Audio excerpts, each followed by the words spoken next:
The Brown family of Alaskan Bush people has faced countless hardships in the wild, but none as devastating as the crisis Joshua "Bam Bam" Brown now confronts.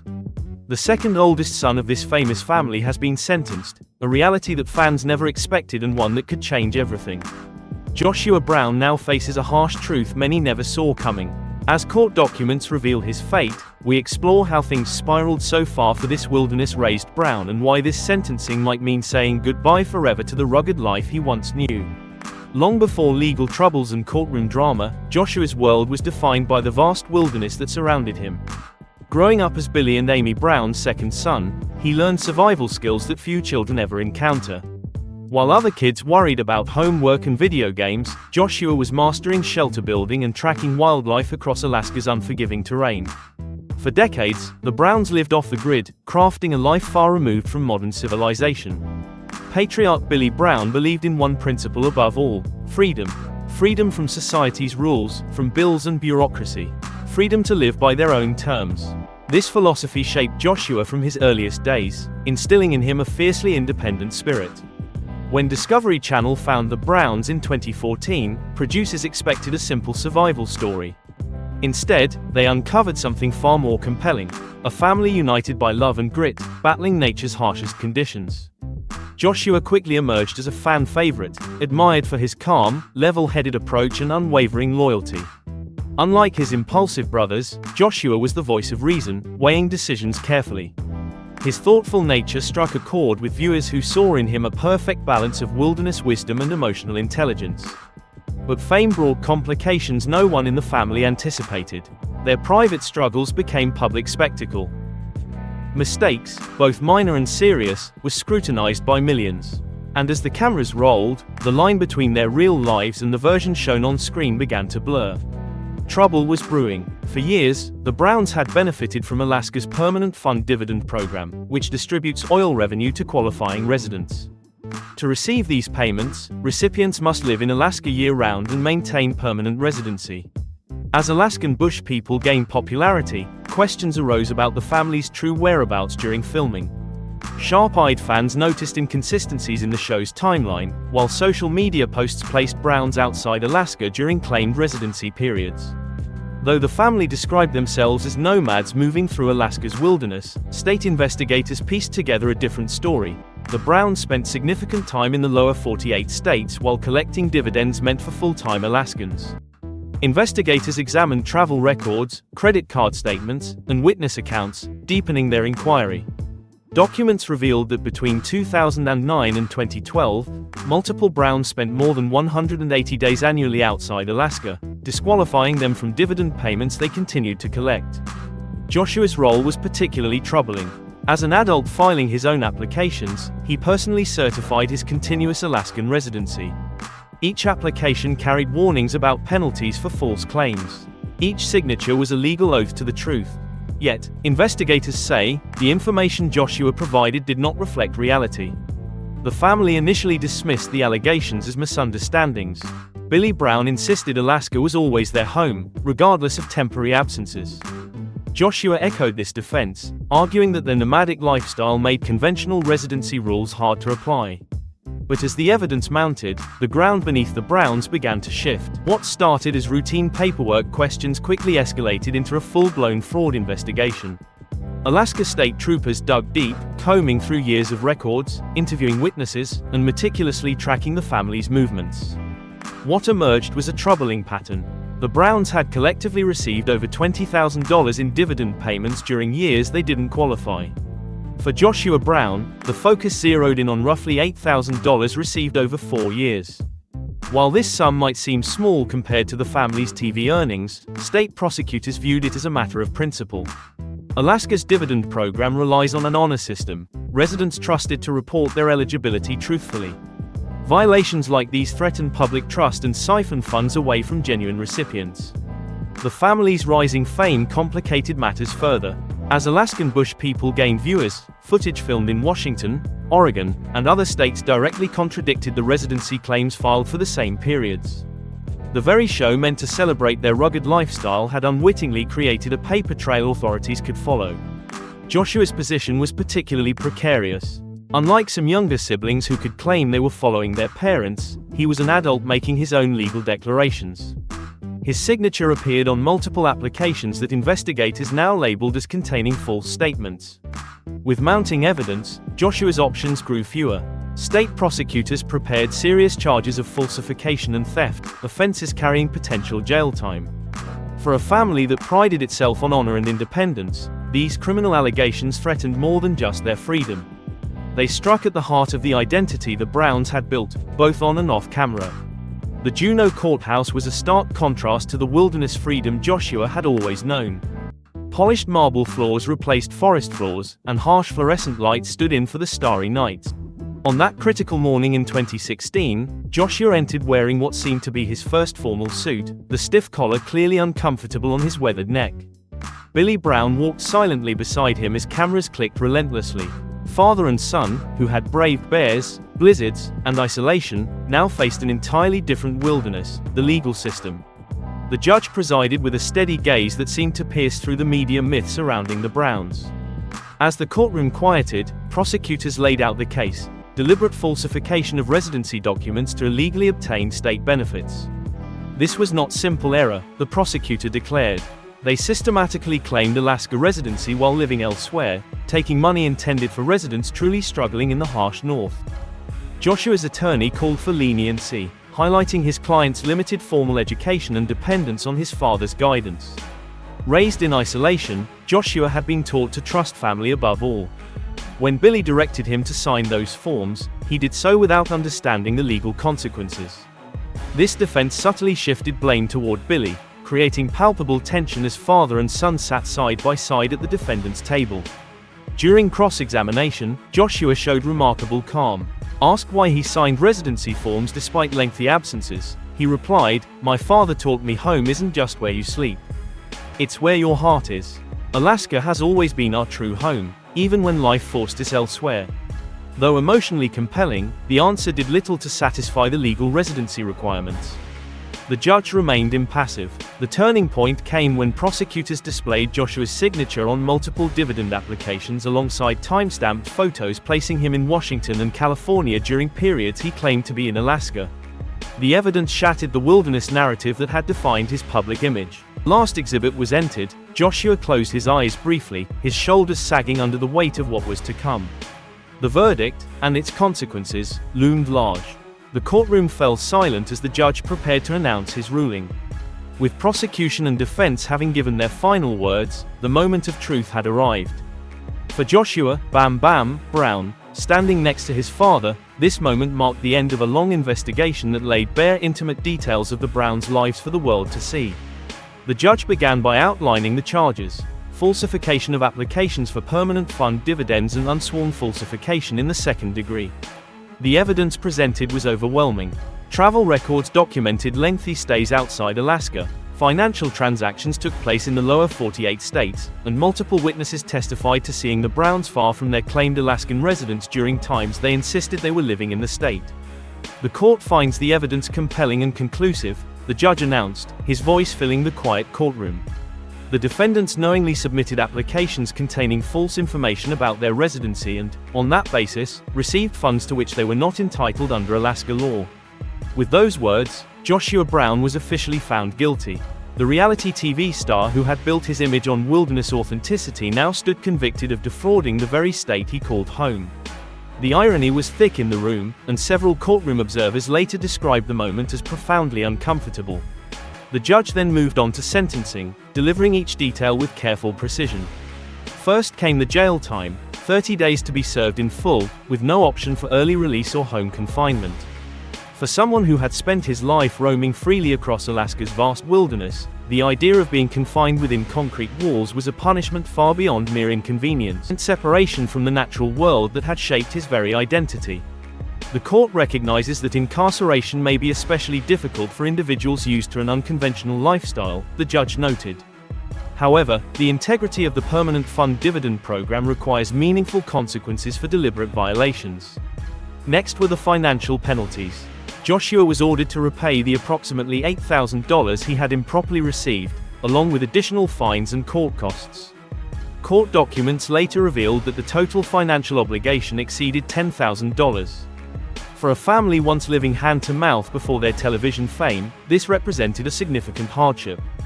But more than the money, the repayment carried symbolic meaning, a clear statement that those funds had never truly belonged to them. Some longtime Alaska residents in the courtroom nodded in approval at this part of the sentence. The permanent fund dividend is a shared resource that many Alaskans rely on for essential needs. Diverting those funds through false claims is not a victimless crime, but theft from the community itself. The judge also ordered Joshua to complete 40 hours of community service within 6 months of his release. This was designed not simply as punishment but as a chance for rehabilitation, a way for Joshua to give back to the community he had wronged. Court records show this service must be performed in Alaska, meaning Joshua would have to return to the state after his release. Community service offers a tangible opportunity to make amends beyond financial restitution, the judge explained. It's a way to contribute positively to the Alaskan community. However, the most lasting part of the sentence came when the judge addressed future eligibility. Joshua was permanently barred from receiving any future dividend payments. With this decision, Joshua Brown was sentenced to lifelong exclusion from a program representing the shared heritage of all Alaskan. Long after the jail time was served and fines paid, this ban would remain as a constant reminder of past mistakes. Legal experts later explained the gravity of this permanent prohibition. While most punishments end, jail sentences conclude, probation expires, financial debts are paid. This ban would follow Joshua for life. No matter how many years he might live in Alaska as a law-abiding resident, this door would remain closed forever. The Anchorage Daily News later reported that permanent bans are rare, generally reserved for egregious cases or repeat offenders. The judge's decision to impose this harsh penalty suggested he viewed Joshua's offense with particular seriousness, likely influenced by the Browns' public profile and the extended duration of the violations. As Joshua stood to hear the judgment, cameras caught a fleeting expression crossing his face, not anger or defiance, but something closer to quiet resignation. The rugged man who had faced down blizzards and bears was now confronting a different kind of wilderness, a future forever altered by choices he could no longer undo. Court officers prepared to take Joshua and Billy into custody to begin serving their sentences immediately. Before leaving, Joshua was briefly allowed to speak with family members. Observers noticed a quiet exchange with his mother, Amy, whose face remained stoic throughout the trial. Whatever was said between them stayed private, one of the few moments in the Browns' lives not captured by cameras or shared with the public.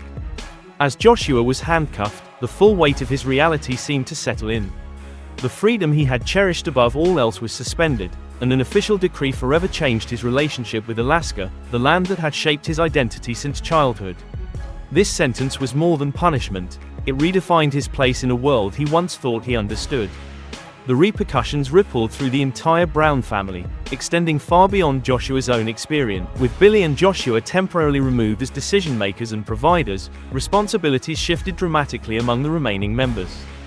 What began as a legal problem for Joshua quickly became a family-wide crisis that tested the Browns' famous resilience in ways the wilderness never had. At Browntown, their self-built wilderness compound, practical challenges piled up immediately. Projects that would have thrived under Joshua's mechanical skill and problem-solving ability stalled, left half-finished. The family boat, vital for fishing and transportation in their remote region, developed engine troubles no one else could diagnose with his usual precision. Even routine maintenance grew complicated without his steady hand. The generator powering their modest electrical needs faltered repeatedly, leading to nights where freezing temperatures made life dangerous. Bear tried to handle repairs but lacked Joshua's systematic approach. Noah's creative fixes were unpredictable, sometimes brilliant, often impractical for urgent problems. The emotional toll was equally heavy. Joshua had long been the family's stabilizing presence, less impulsive than Bear, more grounded than Matt, more pragmatic than Noah. His absence created a void no one else could fill. Friends close to the family reported rising tension as siblings struggled to adapt to new roles and responsibilities. Bird took on extra cooking duties but found it hard to feed hungry workers without Joshua's hunting contributions. Gabe tried to step into the leadership gap but often second-guessed decisions his brother would have made with confidence. The family's hallmark harmony, the cornerstone of their public image, showed visible cracks during this difficult period. For Amy Brown, the situation brought a particular hardship. Already facing serious health concerns that would later become public, she now grappled with the knowledge that both her husband and son were behind bars, something the family had always worked to avoid.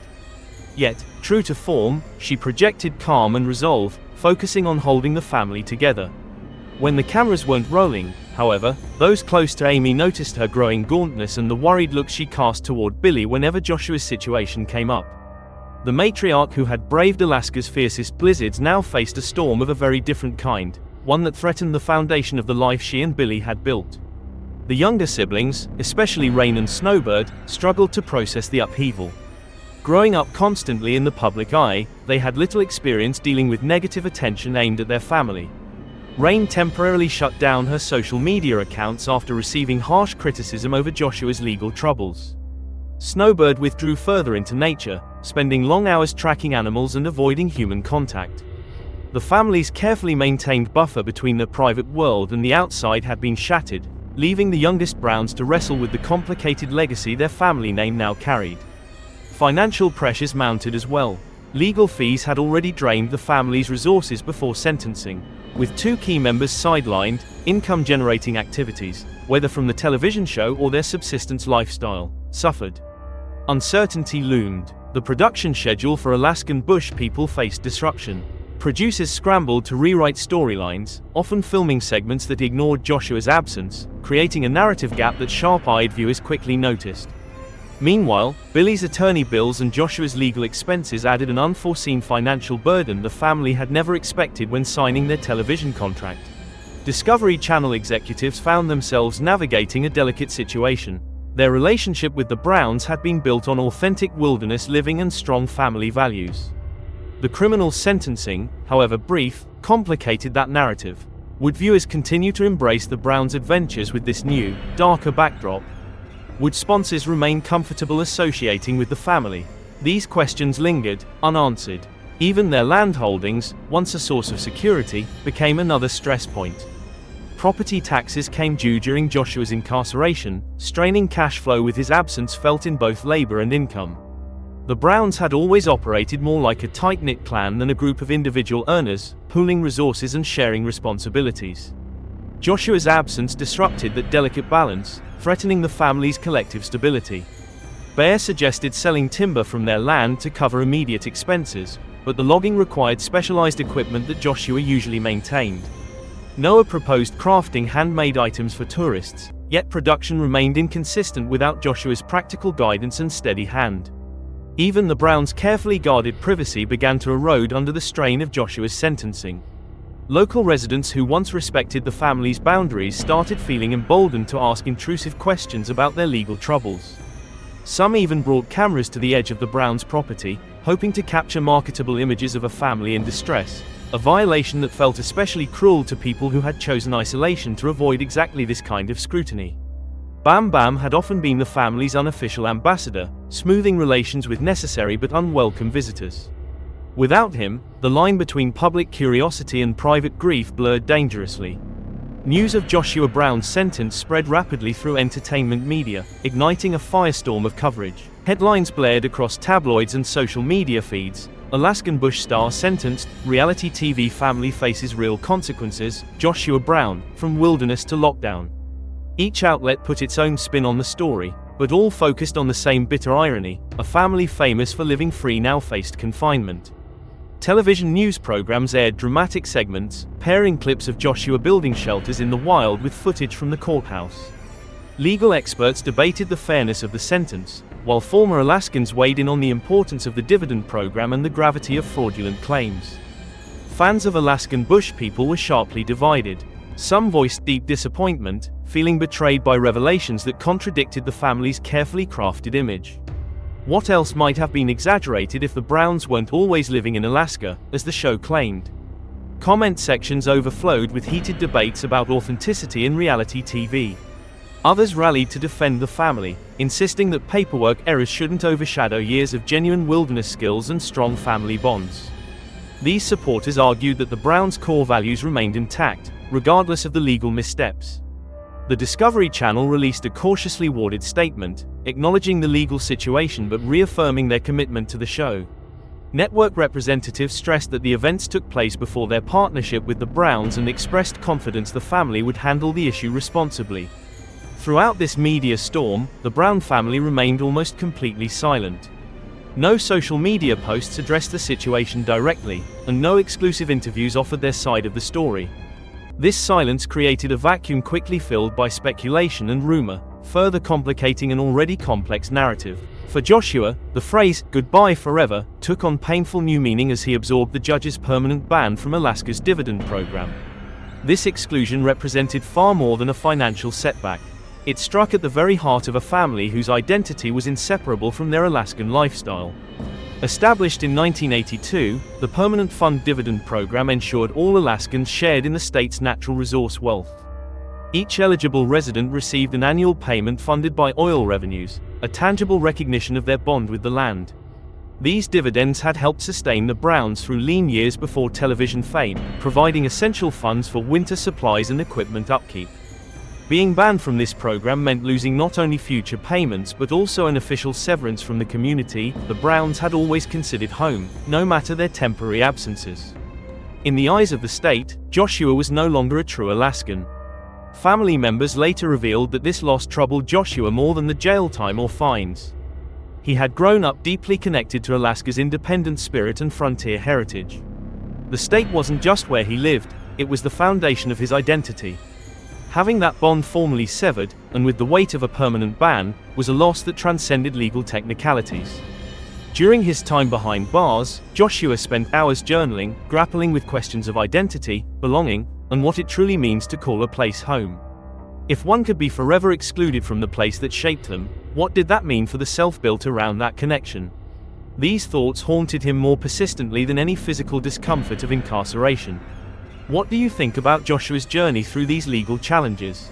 Would you have handled things differently? Let us know in the comments below. Thanks for watching, and see you next time.